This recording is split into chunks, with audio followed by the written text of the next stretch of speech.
मित्रांनो, विशाल कोटियान हा एवढा निगरगट्ट किंवा मग दगडासारखा का आहे याचं कारण विशालने काल सांगितलं. काल जो काही इमोशनल सेगमेंट झाला होता त्याच्यामध्ये विशाल हा खूपच भावुक झाला होता. विशालच्या आईचं आजारपण आणि त्यानंतर त्यांचं निधन ही गोष्ट सांगून विशाल खूप इमोशनल झाला आणि विशालला अशा पद्धतीचं इमोशनल पहिल्यांदाच आपण पाहिलं असेल.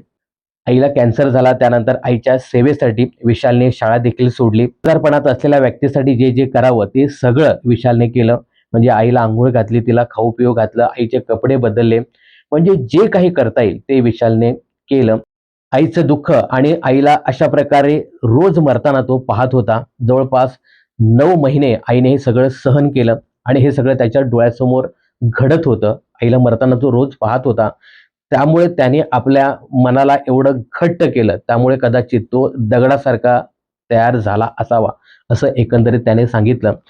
आणि यावेळी विशाल खूप इमोशनल झाला होता. खूप इमोशनल स्टोरी त्याने शेअर केली आणि अक्षरशः आपल्या सगळ्यांच्या डोळ्याला पाणी आलं असेल. तर हे सगळं पाहून विशाल खरंच दगडासारखा यामुळे झाला, हे इथे स्पष्ट होतं. तर विशालच्या या इमोशनल स्टोरीबद्दल तुम्हाला काय सांगायचं आहे? कमेंट्स करून नक्की सांगा.